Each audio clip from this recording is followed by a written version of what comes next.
Bonjour et bienvenue dans le portrait des sciences. Je vais vous présenter M. Christopher Bovis, notre technicien de laboratoire. Moi, voici mes coéquipiers Raphaël Guy. Bonjour. Et Victor Lucier. Le cinquième, c'est vous avez monté une souffleuse qui servait à quoi vraiment? Ah, ok, bah justement, j'ai un échantillon qui est là, je vais pouvoir vous l'apporter. Tiens, je vais le toucher ici, je vais le mettre sur le comptoir, ça va être plus facile. Donc, dans le cadre d'un de mes emplois précédents, où je travaillais dans une industrie qui fabrique des baignoires thérapeutiques, on a été amené avec l'équipe avec qui je travaillais à développer une soufflerie. Donc vous voyez un petit peu toutes les composantes. Moi, ma spécialité, c'était plutôt les composantes plastiques. Mais on a dû mener à bien, je dirais, le projet. Là. Je vais retirer toutes les parties parce que ça se retire. Donc vous voyez qu'on a un système vraiment complet avec tout le système électronique. Et puis à l'intérieur, ici, on a une soufflerie. Je ne sais pas si on voit les petites hélices à l'intérieur, mais ça, on a une soufflerie qui nous permet de souffler de l'air. Puis ici, à l'avant, on a des petits fils, un petit peu comme des fils de toaster. C'est le même matériau qu'un fil de toaster. Puis ça permet de chauffer l'air dans le bas pour que les bulles qui viennent nous masser ne soient pas trop froides. Et donc, voilà le genre de projet que j'ai été amené à terme dans mes...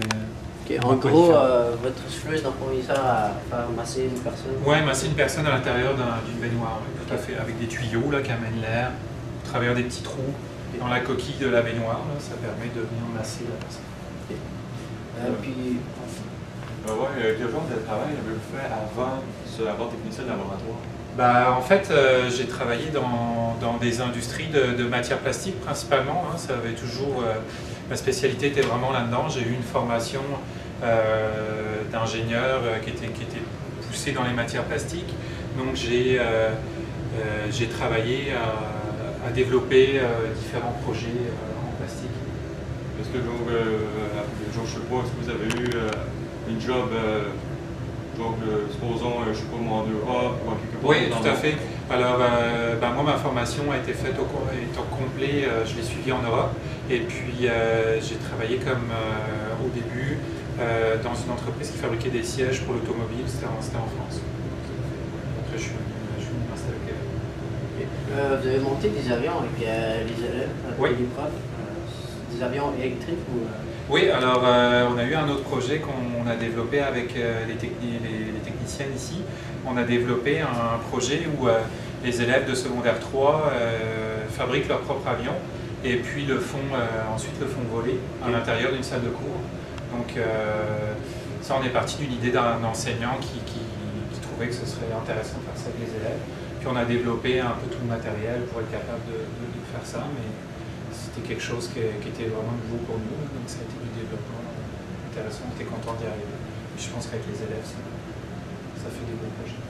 Okay. Au fond, vous avez fait vos études en gros en Europe ou ça s'est passé? Oui, exclusivement en Europe, effectivement. Oui. Puis j'ai travaillé 2 ans en Europe, puis ça fait à peu près 13 ans que je suis au Québec. Okay. Puis vous avez fait un DEP ou un DSS? Alors oui, j'ai fait un DESS en Europe, en DESS dans les matières plastiques, dans les films plastiques. Et puis avant ça, j'avais fait un bac vraiment pour la transformation des matières plastiques. Ouais. La science, en quoi la science vous passionne? Votre passion, c'est juste la science ou d'autres choses? C'est sûr que j'ai toujours aimé ça, les sciences.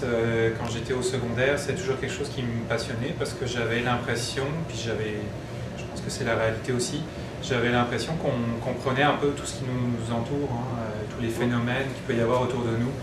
Donc ça m'a tout de suite accroché. Puis les mathématiques, ça allait assez bien. Puis les mathématiques, c'est un outil pour les sciences finalement. Donc les deux combinés, là, ça a fait que j'ai toujours aimé ça, les sciences. Ouais. C'était pas mal ça. Merci beaucoup. Je vous remercie. Merci. Sí.